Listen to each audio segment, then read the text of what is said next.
Assalamualaikum warahmatullahi wabarakatuh. Kembali lagi di channel Radio Horor. Untuk kisah kali ini masih melanjutkan dari kisah yang sebelumnya.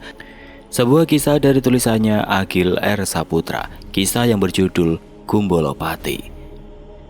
Dan sebelum kita lanjut ke ceritanya, tekan dulu tombol like video ini dan jangan lupa tekan juga tombol subscribe channel ini. Nyalakan juga lonceng notifikasinya agar tidak ketinggalan cerita-cerita lainnya dari channel ini. Dan buat teman-teman yang pengen membaca langsung ceritanya, nanti silahkan saja kunjungi linknya yang nanti akan saya sertakan di kolom deskripsi. Dan seperti apa untuk kelanjutan dari kisah ini, langsung saja kita masuk ke ceritanya.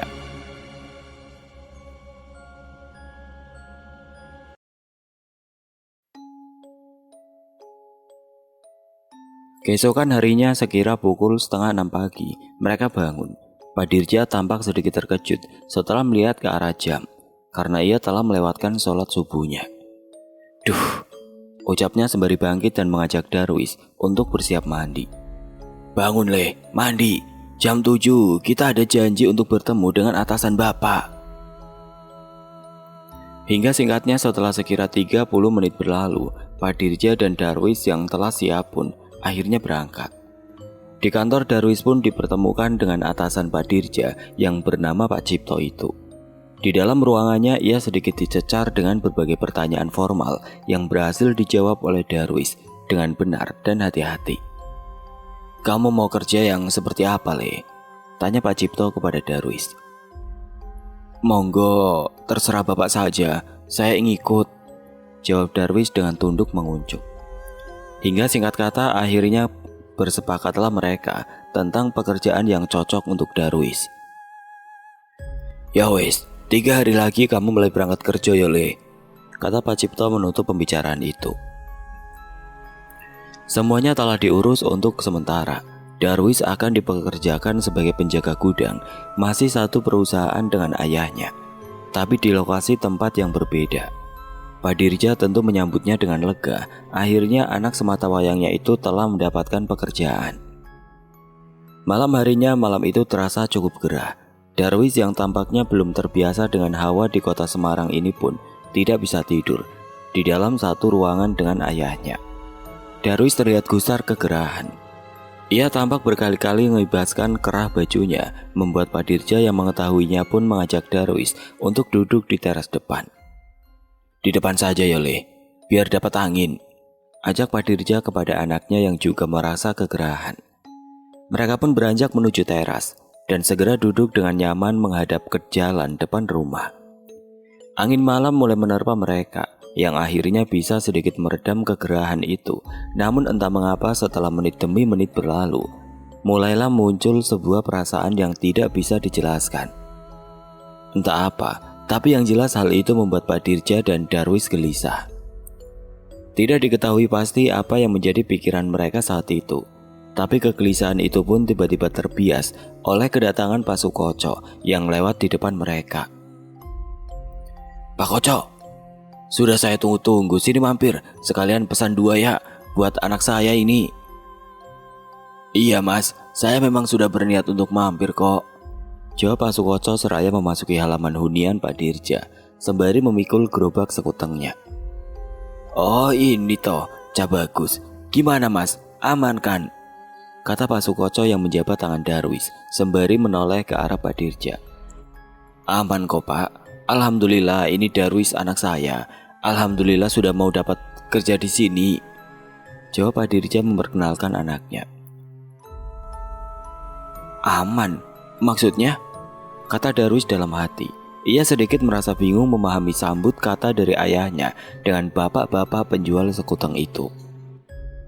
Hingga Pak Sukoco pun menyela untuk membuatkan sekuteng pesanannya, yang segera siap tidak lama kemudian, hingga mereka pun menikmati minumannya sembari mengobrol ringan dengan Pak Sukoco yang kini juga turut duduk bersama mereka di teras itu. Bagaimana Pak Broto? Apakah ada kabar dari beliau? Tanya Pak Dirja berbahasa basi kepada Pak Sukoco. Oh, kira-kira 5 hari lagi kita ke sana mas, sesuai arahan dari beliau. Darwis yang belum begitu paham itu pun hanya bisa menatap ayahnya yang sepertinya segera mengerti keingintahuannya. Pak Broto itu orang yang mau ngelarung pusaka Mbah Kakung nih. Rumahnya di dekat pelabuhan sana. Besok kalau kamu mau ikut juga ndak apa-apa. Jelas Pak Dirja kepada Darwis yang langsung ngangguk menggumam. Walah begitu toh Pak. Kalau Darwis sih manut-manut saja. Setelah itu mereka pun lanjut mengobrol dengan topik-topik yang justru kian menyenangkan. Semuanya mengalir begitu saja, didominasi oleh pertanyaan Pak Sukoco yang ternyata adalah pribadi yang jenaka. Hingga tanpa terasa menit demi menit pun telah berlalu. Terlihat jam yang sudah menunjukkan pukul 00.30 malam. Sebetulnya obrolan saat itu memang sedang asik-asiknya. Tapi entah mengapa tiba-tiba saja Pak Sukoco berpamitan. Mas, Dek, saya tak pulang dulu ya. Agak ndak enak badan, besok malam saya mampir ke sini lagi. Kata Pak Sukoco yang seketika membuat kekehan tawa Darwis dan Pak Dirja mendadak berhenti. Kok buru-buru toh Pak? Mbok nanti, wong masih sore begini kok. Tanggap Pak Dirja. Pak Sukoco tampaknya tidak terlalu memperhatikan kata-kata Pak Dirja. Bukannya menjawab dan segera beranjak, ia malah terdiam aneh. Dengan matanya yang tiba-tiba terpaku ke arah pintu depan hunian Pak Dirja yang terbuka. Pak Dirja dan Darwis tentu menatap heran. Dahi seseorang ayah dan anak itu mengernyit, sembari sama-sama menoleh ke arah belakang mereka, yakni pintu depan yang kini masih ditatap lamun oleh Pak Sukoco. Tapi tidak ada apa-apa di sana, selain pintu yang terbuka dan temaram lampu ruang tamu yang membias keluar ke teras. Ada apa Pak? Kata Pak Dirja setelah itu, seraya mendadakkan tangannya di depan mata Pak Sukoco. Hingga bapak penjual sekutang itu pun seperti tersadar dengan ekspresi wajah yang gugup dan terkejut. Kenapa panjenengan Pak? Kata Pak Dirja lagi, yang kini dijawab Pak Sukoco dengan gagap terbata sembari terburu beranjak pergi. Ndak apa-apa kok, jawab Pak Sukoco gugup. Ia sempat memandang sampingnya namun segera merunduk, seperti mengalihkan pandangannya akan sesuatu. Ia pun langsung beranjak bangkit setelah itu, mengangkat gerobak pikulnya ke atas salah satu bahunya dan melangkah pergi begitu saja sambil berpamitan kepada Pak Dirja dan Darwis sekali lagi. Ya sudah, saya pulang dulu Ki, kata Pak Sukoco lagi, dan setelah itu beranjak pergi, bahkan tanpa meringkas mangkok serta meminta ongkos dari dagangan sekutengnya. Pada saat yang bersamaan tengkuk Pak Dirja juga bergidik. Ia tiba-tiba menduga kalau Pak Sukoco telah diperlihatkan sesuatu yang tidak lazim. Tapi saat itu Pak Dirja tetap berusaha mencoba untuk menyembunyikannya kepada Darwis, hingga ia pun berkata, dari dulu dia memang suka tiba-tiba aneh begitu. Sudah Yule, kita masuk saja, tidur, sekarang sudah malam juga, kata Pak Dirja seperti mengalihkan agar anaknya tidak banyak bertanya. Tapi apa yang sebenarnya dilihat oleh Pak Sukoco?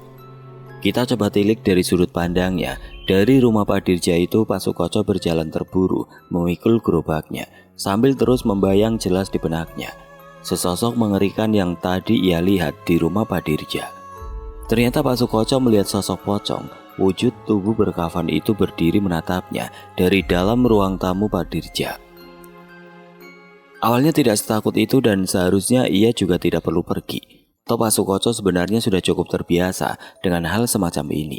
Akan tetapi ada satu alasan yang seketika muncul dan membuatnya merasa tidak sanggup, yaitu ketika wujud bungkusan kain mayat itu mulai melompat-lompat semakin mendekatinya, dan akhirnya turut duduk bersama mereka di teras itu. Hingga disinilah Pak Sukoco melihat wajah pocong itu dari dekat dan mulai merasa mengenalinya, yang mana benar saja tidak butuh waktu lama untuk ia tahu kalau ternyata itu adalah paras dari mendiang Pak Suwoto, sang perukia yang baru saja meninggal belum genap 2 pekan yang lalu. Dan di antara Pak Dirja, Darwis dan dirinya, sepertinya hanya ia sajalah yang melihat hal itu. Kejadian ini seperti mengulang lagi lelembut yang menyerupai almarhum Pak Suwoto kembali menampakkan dirinya kepada Pak Sukoco. Hanya saja kali ini dia muncul dengan wujud yang berbeda, tidak seperti tempo hari. Tapi rasanya sama saja. Lagi pula apapun rupa wujud lembutnya, jika kita pernah kenal di masa hidupnya, tentu itu lebih dari mengerikan. Pak Sukoco yang tergopoh memikul gerobaknya itu akhirnya sampai di mulut terminal. penanda bahwa beberapa langkah lagi ia sampai di kontrakannya. Remang-remang lentera kedai angkringan sedikit membuatnya merasa lega. Ia pun kembali berjalan dan tiba di huniannya tidak lama kemudian. Dengan kalut dan tergesa-gesa ia segera masuk, membersihkan dirinya, membereskan dagangannya, dan setelah itu merebah di kamarnya sembari menggenggam kalung tasbih untuk berzikir. Astagfirullah, astagfirullah, astagfirullah. Ucapnya lirih berbisik, sampai akhirnya ia pun juga mulai mempertanyakan kejadian itu kepada dirinya sendiri. Apa sebenarnya pesan yang mau Pak Woto sampaikan? Batin Pak Sukoco yang kini merebah memandang langit-langit kamarnya itu. Dari hunian Pak Sukoco kita kembali lagi ke kediaman Pak Dirja. Pak Dirja dan Darwis pun masuk ke dalam rumah beberapa saat setelah Pak Sukoco pergi dengan gelagat anehnya itu. Darwis sebenarnya sudah menduga bahwa keganjilan telah terjadi dengan Pak Sukoco.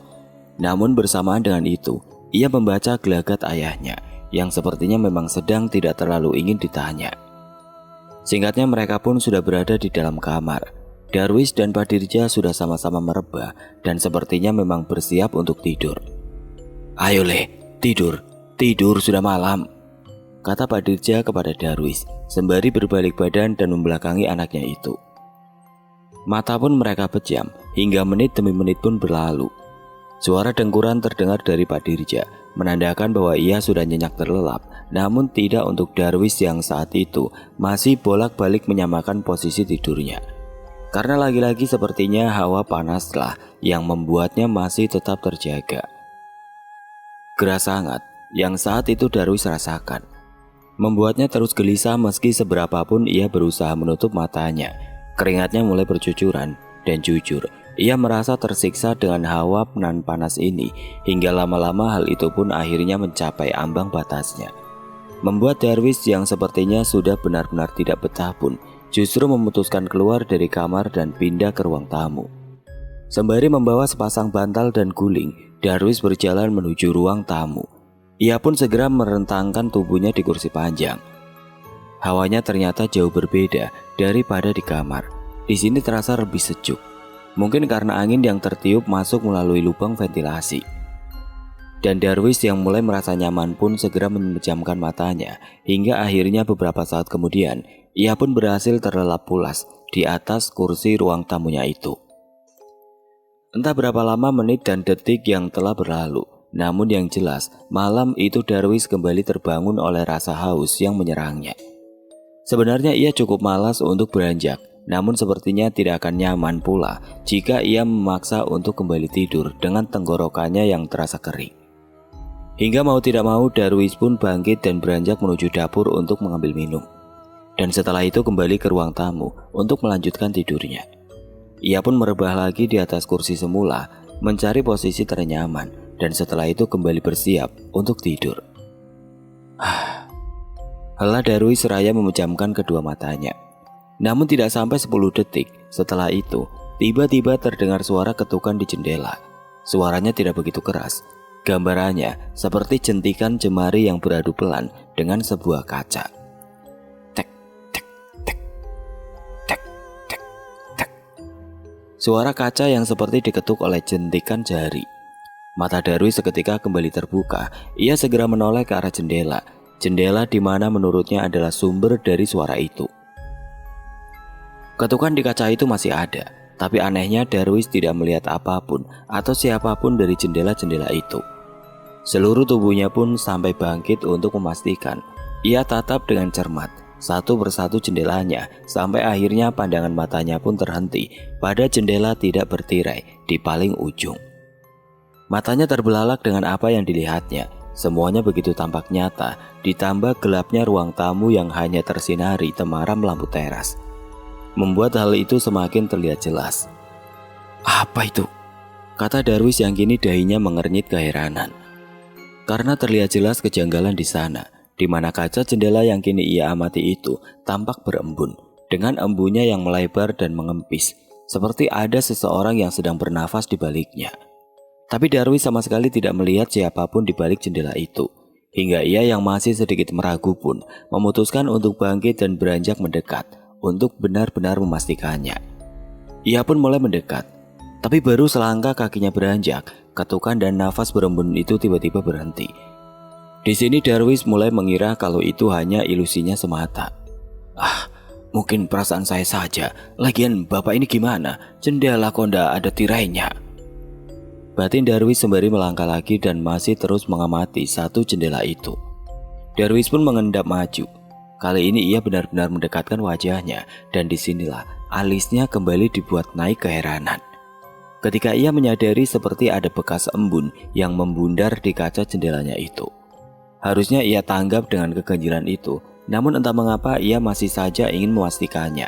Darwis pun mengusap bekas mengembun itu dengan telunjuknya, dan bersamaan dengan itu, tiba-tiba, tek, tek. Kaca jendela itu tiba-tiba kembali dijentik, kali ini dengan irama cepat dan terburu. Bersamaan dengan itu, muncul juga sesosok wujud di baliknya yang sepertinya adalah wujud si pengetuk dan pembentuk dari nafas berembun. Allahu Akbar! Sentak Darwis yang terkejut oleh ketukan dan wujud yang muncul tepat di depan mukanya itu. Darwis pun terhuyung mundur dan akhirnya jatuh. Tubuhnya terasa lunglai dan lemas sampai-sampai ia tidak mampu untuk bangkit dan berlari.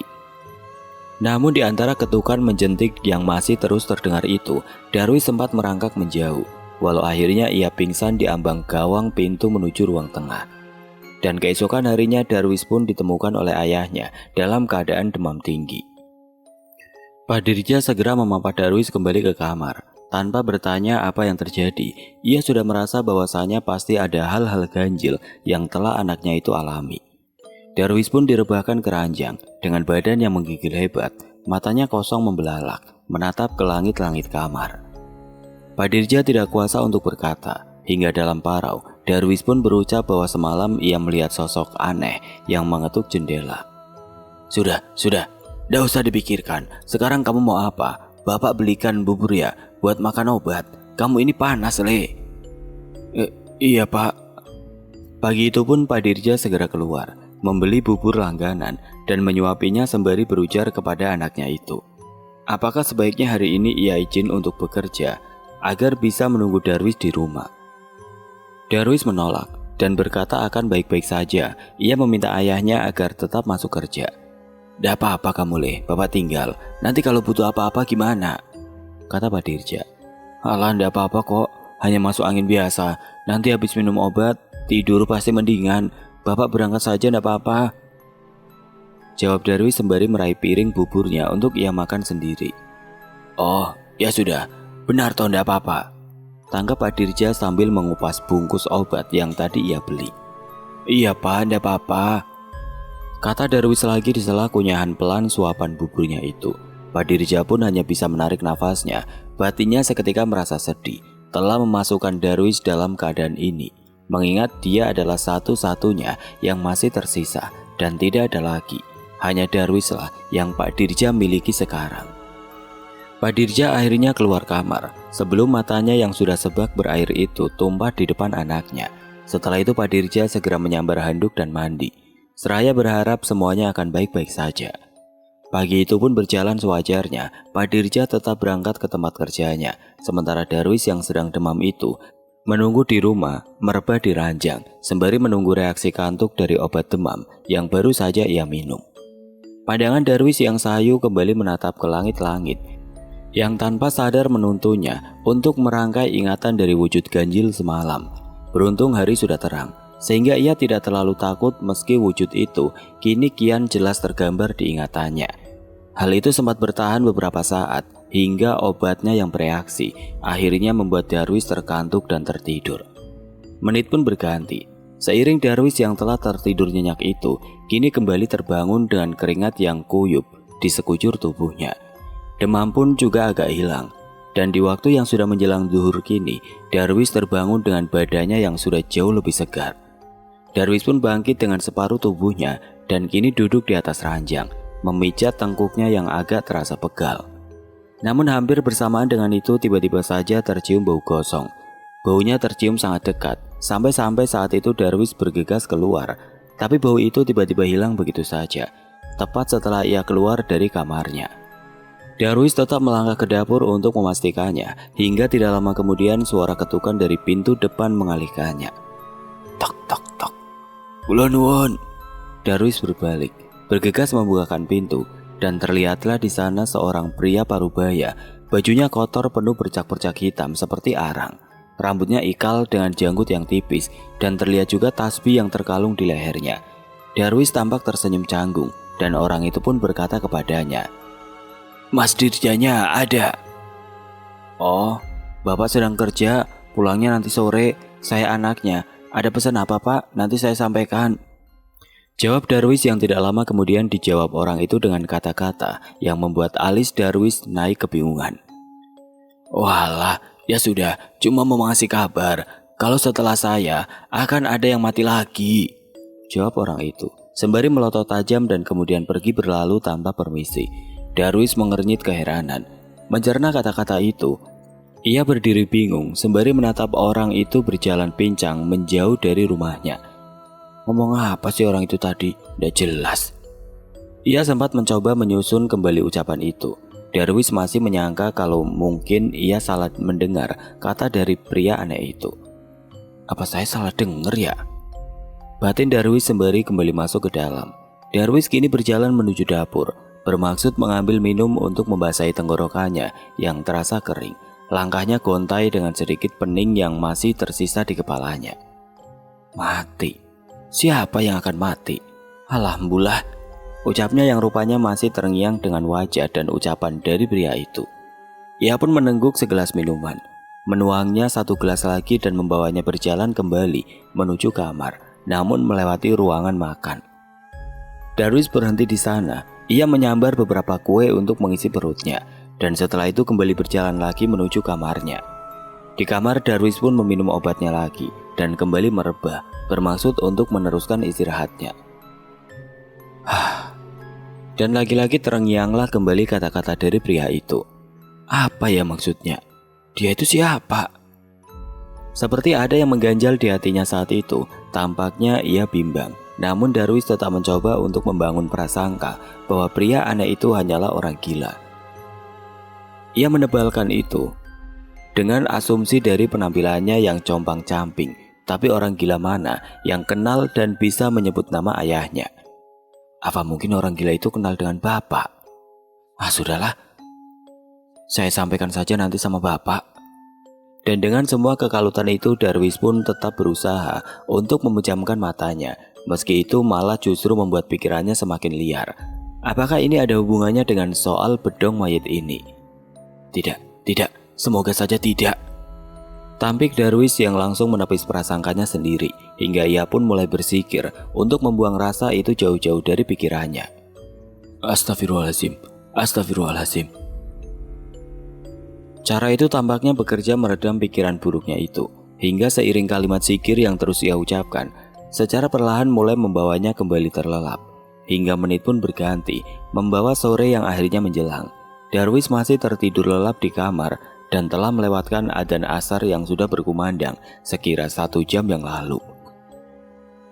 Tidak lama kemudian Pak Dirja pulang dari tempatnya bekerja. Ia saat itu baru saja sampai, segera bergegas menuju kamar untuk memeriksa keadaan Darwis. Hingga ia cukup merasa lega setelah menyentuh kepala anaknya yang sudah penuh peluh dan tidak sedemam tadi. Sentuhan Pak Dirja membangunkan Darwis dari lelapnya. Makan dulu, Le. Sudah makan belum? Itu Bapak sudah belikan nasi rames, kata Pak Dirja setelah melihat Darwis membuka matanya. Enggak Pak, jawab Darwis tidak lama kemudian, sembari bangun dan bangkit dari ranjangnya. Piye, sudah enakan, kata Pak Dirja, yang segera dijawab oleh Darwis sembari melangkah turun dari tempat tidurnya. Enggak Pak, sampun. Setelah itu mereka pun keluar dari kamar untuk makan bersama, dan teringatlah Darwis pada pria parubaya yang datang siang tadi. Ia pun langsung menceritakan hal itu, sembari saling menyantap makanan di piringnya masing-masing. Mulanya Pak Dirja tampak biasa mendengar cerita dari Darwis itu, hingga lama-lama alisnya pun kian menaik. Saat cerita Darwis mulai sampai pada penjelasan yang lebih detail tentang ciri-ciri pria parubaya itu dan pesan yang dititipkan untuknya. Nggak mungkin. Batin Pak Dirja menggelengkan kepala, menepis asumsi spontan di dalam pikirannya. Pasalnya berdasarkan ciri-ciri pria Parubaya yang Darwis jelaskan saat itu, sepertinya mengarah kepada sosok mendiang Pak Suwoto. Dengan logikanya, Pak Dirja berusaha mengingat-ingat orang lain selain Pak Suwoto yang mungkin ia kenal dan kurang lebih memiliki ciri fisik yang sama. Namun setelah beberapa saat ia mencoba berpikir, Pak Dirja tetap merasa tidak mengenal orang dengan ciri-ciri fisik seperti itu, selain mendiang Pak Suwoto. Apalagi di sini ia juga tidak mengenal banyak orang, jadi tidak mungkin juga dia melewatkan satu orang pun dalam ingatannya. Pak Dirja beberapa saat terdiam memikirkan hal itu, membuat Darwis pun menjadi bertanya, "Siapa Pak? Bapak kenal?" Tadi Darwis belum sempat tanya namanya, soalnya dia buru-buru pergi. "Aneh Pak, kayak orang kurang waras," kata Darwis yang sepertinya belum sepenuhnya paham. Namun belum sempat Pak Dirja menanggapinya, bersamaan dengan itu terciumlah kembali bau-bau gosong yang seketika mengalihkan perhatian mereka. "Ini bau gosong dari mana sih? Dari tetangga sebelah ya Pak? Tadi siang Darwis juga sempat menciumnya. Darwis kira baunya dari dapur kita," ucapnya yang setelah itu membuat Pak Dirja menatap cemas. "Kenapa Pak?" ucap Darwis lagi, yang kian bingung dengan perangai ayahnya itu. Hingga tidak lama kemudian Pak Dirja pun berkata, "Jangan-jangan almarhum Pak Suwoto ya?" Mendengar bubuhan kata almarhum di depan sebuah nama yang Pak Dirja sebutkan itu pun sontak membuat Darwis terbelalak dan semakin bertanya-tanya lagi. "Almarhum Pak Suwoto? Siapa itu Pak? Jadi maksud Bapak yang tadi bertemu Darwis itu lembut? Anda mungkin, masa siang-siang?" Tanggap Darwis meragu, yang mana jawaban itu seperti cukup menggoyahkan asumsi liar dari Pak Dirja. "Memang Pak Suwoto itu siapa toh Pak?" tanya Darwis lagi. Mendengar itu Pak Dirja mendadak terdiam. Namun dalam jeda diamnya itu, mungkin tidak sampai 5 detik setelah bibir tertutup, secara tiba-tiba terdengarlah suara tidak beraturan menggema di ruangan itu. "Iya, itu tadi memang saya." Bahasa dan logatnya seperti sangat familiar bagi Pak Dirja. Hanya butuh kurang dari 1 detik untuk segera yakin 100% kalau suara itu sangat mirip dengan suara dari mendiang Pak Suwoto. Pak Dirja tersentak diam. Beda dengan Darwis yang saking kagetnya ia hampir melompat dari kursi. "Siapa itu Pak?" sentak Darwis yang terkejut sembari menoleh ke langit-langit. Karena ia merasa dari situlah sepertinya suara itu terdengar. Ucapan tidak bertuan yang mirip mendiang Pak Suwoto itu nyatanya hanya terdengar sekali saja dan tidak muncul lagi setelahnya. Namun meskipun begitu, sepertinya sulit bagi mereka untuk bersikap biasa dan seolah-olah tidak terjadi apa-apa. "Suara siapa itu? Apa ada orang lain di sini selain saya dan Bapak?" batin Darwis saat itu, yang mana dalam waktu yang sama, pikiran Pak Dirja semakin berkutat terbayangi oleh wajah mendiang Pak Suwoto. Darwis dan Pak Dirja tetap berusaha menyelesaikan apa yang telah terhidang di piringnya masing-masing. Walaupun sebenarnya beberapa saat setelah suara misterius itu terdengar, mereka merasa sudah kehilangan selera makannya. Sore itu pun mulai hampir habis. Langit yang kian menggelap membuat Pak Dirja dan Darwis akhirnya beranjak untuk menyalakan lampu-lampu penerangan di huniannya itu. Menit demi menit berlalu, suasana pun kini perlahan mulai jauh lebih tenang. Hingga Darwis tiba-tiba saja kembali membuka pembicaraan. Ya, apalagi kalau tidak membahas keganjilan itu. Sepertinya rasa penasaran dalam dirinya lah yang sekarang sedang menuntun Darwis untuk membahas soal itu. Pak Dirja tampak enggan untuk membicarakannya, namun keengganannya itu justru membuat Darwis semakin ingin mengetahuinya. Hingga akhirnya, setelah sedikit perdebatan kecil, Pak Dirja pun mengungkapkannya. Percaya tidak percaya, keyakinan Bapak mengenali suara tadi adalah suara dari almarhum Pak Suwoto. Dan mengingat ciri-ciri yang juga sudah kamu jelaskan, kemungkinan orang yang menemui dan titip pesan kamu adalah dia juga, Jelas Pak Dirja dengan pelan dan sedikit bergetar. Meski penjelasan itu tidak pernah akan diterima oleh akal, Pak Dirja terlihat sangat yakin kalau tadi itu adalah suara dari mendiang Pak Suwoto, perukia di kampung ini yang belum lama meninggal karena peristiwa kebakaran di rumahnya. Tapi apa hubungan Pak Suwoto dengan semua ini, Pak? Apa maksud dari kedatangannya itu? Batin Darwis, yang mana bersamaan dengan itu tiba-tiba terdengar suara petir yang menyambar. Suaranya mendentum 3 kali dengan akhir gemuruhnya yang sangat menakutkan. Allahu Akbar! Sentak mereka terkejut dan tidak sampai 2 detik setelahnya listrik pun tiba-tiba padam. membuat suasana kini seketika berubah menjadi gelap gulita. Bapak. Iya Le, iya. Jawab Pak Dirja seraya tangannya yang mulai merogoh ke sakunya untuk mengambil pematik api. Cekrak, cekrak. Dan pematik pun menyala. Ada lilin Pak? Tanya Darwis. Ada, banyak lentera kok di dapur. Jawab Pak Dirja yang setelah itu tampak sedikit menggerutu. Duh, pakai mati lampu segala. Kata Pak Dirja sembari bangkit beranjak mengambil lampu penerangan minyak di dapur. Darwis juga turut beranjak mengikuti ayahnya. Dan masih dengan cahaya korek di tangan Pak Dirja, mereka berjalan menuju dapur, mengambil 4 buah lentera dan menyalakannya satu persatu. Semua lentera mereka letakkan di hampir setiap ruangan yang membutuhkannya. Darwis dan Pak Dirja pun kini memilih untuk berada di ruang tamu. Mereka kini duduk berhadapan, menatap lampu minyak di atas meja. Belum terjadi pembicaraan lagi. Yang ada saat itu hanyalah suara samar azan maghrib. Itu pun terdengar sangat jauh, karena mungkin bersumber dari kampung lain yang saat itu listriknya tidak turut padam. Tidak lama kemudian Pak Dirja mengajak Darwis untuk sholat maghrib, sembari menanyakan kepada anaknya itu apakah badannya sekarang sudah lebih enak. Maghriban dulu Yole, badanmu sudah enakan belum? Kata Pak Dirja yang segera diiyakan oleh Darwis. Ayo Pak, sudah tidak apa-apa juga kok. Kita maghriban di mana? Di rumah apa di masjid? Oh iya, di masjid saja gimana Le? Nggak jauh kok. Enggak Pak, tapi Darwis ini belum mandi loh seharian. Apa ndak apa-apa? Halah ndak apa-apa, yang penting wudhu saja. Apa mau sholat di rumah saja? Darwis tampak sejenak berpikir, hingga akhirnya ia pun lebih memilih sholat di masjid. Setidaknya dengan sejenak keluar dari rumah ini, ia akan mempunyai sedikit waktu untuk membangun mentalnya yang rasanya mulai kusam. Pak Dirja masuk meninggalkan Darwis di ruang tamu untuk mengambil kain sarung di kamarnya. Sebentar, Bapak ambilkan sarung sama senter dulu, kata Pak Dirja sembari berlalu masuk, yang mana tidak lama setelah itu. Allahu Akbar! Pak Dirja berteriak. Tepat setelah ia masuk ke dalam kamar, Darwis yang mendengarnya pun terperajat dan langsung menghampiri, hingga ia yang sampai di sana pun cukup terkejut melihat ayahnya dalam keadaan merangkak keluar dari kamar. Kenapa Pak? Kenapa Pak? Kata Darwis panik sembari menghampiri dan membantu Pak Dirja untuk berdiri. Jangan masuk, kamu jangan masuk ke kamar, sentak Pak Dirja setelah itu. Mereka pun bergegas keluar rumah dengan sarung yang belum berhasil Pak Dirja ambil, sementara Darwis yang tengah memapa ayahnya itu masih terus menanyakan apa yang sebenarnya terjadi. Namun entah karena masih shock atau bagaimana, saat itu Pak Dirja seperti tidak bisa menjelaskannya. Ia hanya terus menggelengkan kepalanya sembari mengajak anaknya itu untuk terus berjalan menjauhi rumahnya.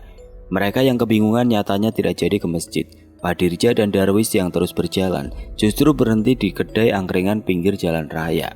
Disitulah Pak Dirja akhirnya bercerita bahwasanya tadi di dalam kamar ia melihat pocong yang sedang duduk di atas ranjang. 6 hari sudah berlalu. Dengan keadaan yang mulai melandai sewajarnya, Darwis sekarang juga sudah bekerja. Satu perusahaan dengan ayahnya, namun di tempat yang berbeda. Diketahui kejadian pocong duduk di atas ranjang tempo lalu, dan segala keganjilan yang terjadi hari itu adalah kengerian terakhir yang mereka alami, setidaknya sampai hari ini. Terhitung sudah hampir sepekan menjelang keanehan-keanehan tidak lagi terjadi kepada mereka.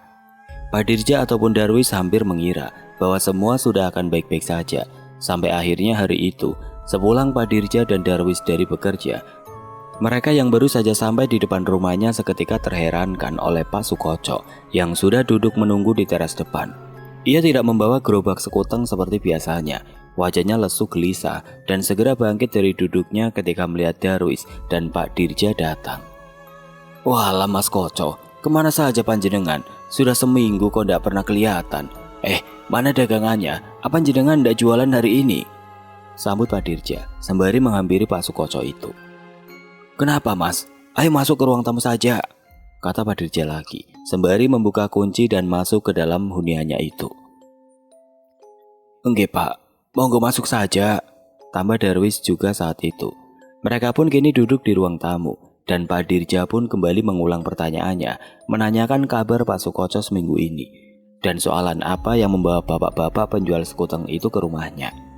Sempat tiba-tiba teringat dan terbesit juga di benak Pak Dirja pada kejadian sekurang lebihnya sepekan yang lalu.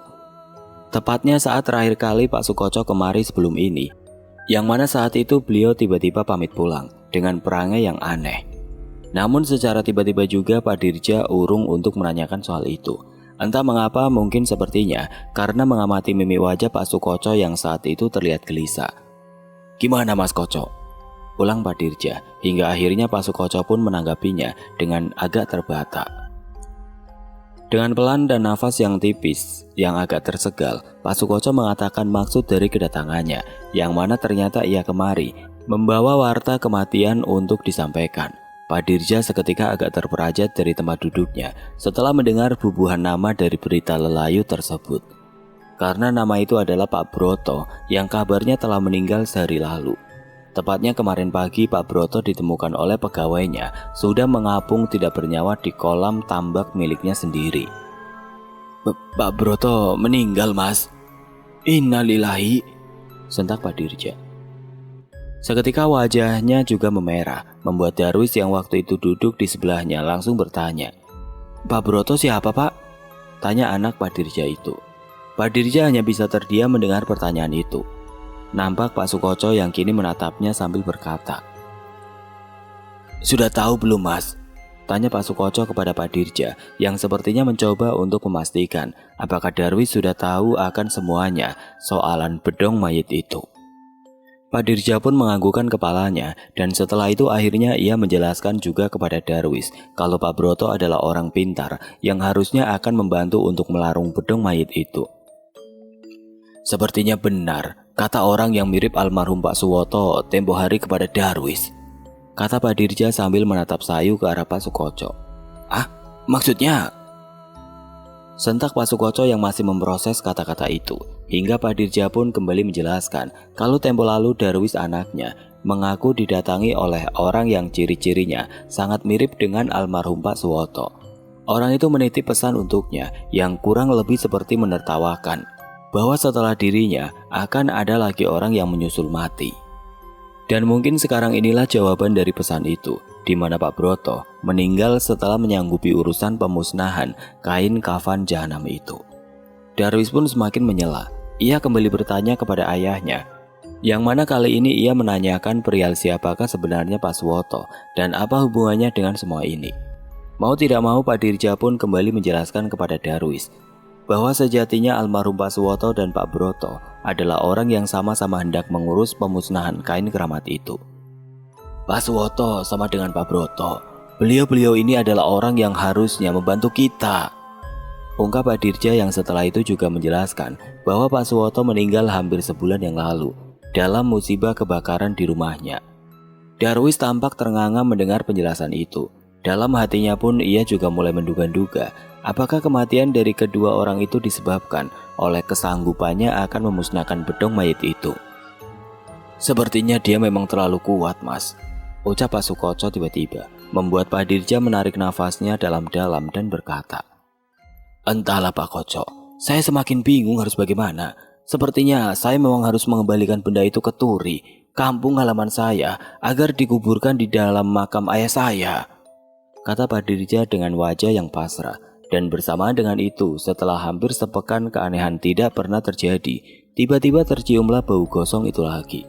Darwis adalah orang yang pertama kali bersuara tentang bau itu, hingga suasana pun malah menjadi berubah mencekam karena tanggapan dari Pak Sukoco yang tiba-tiba memajukan kepalanya sembari berkata membisik, "Nyuwun sewu, mendiang Pak Suwoto sekarang sedang berada di sini.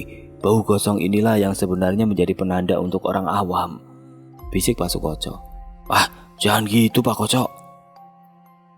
"Ah, beneran ini Mas, saya hanya berkata sesuai dengan apa yang saya lihat dan rasakan," jelasnya yang tentu membuat Darwis dan Pak Dirja semakin bergidik ngeri.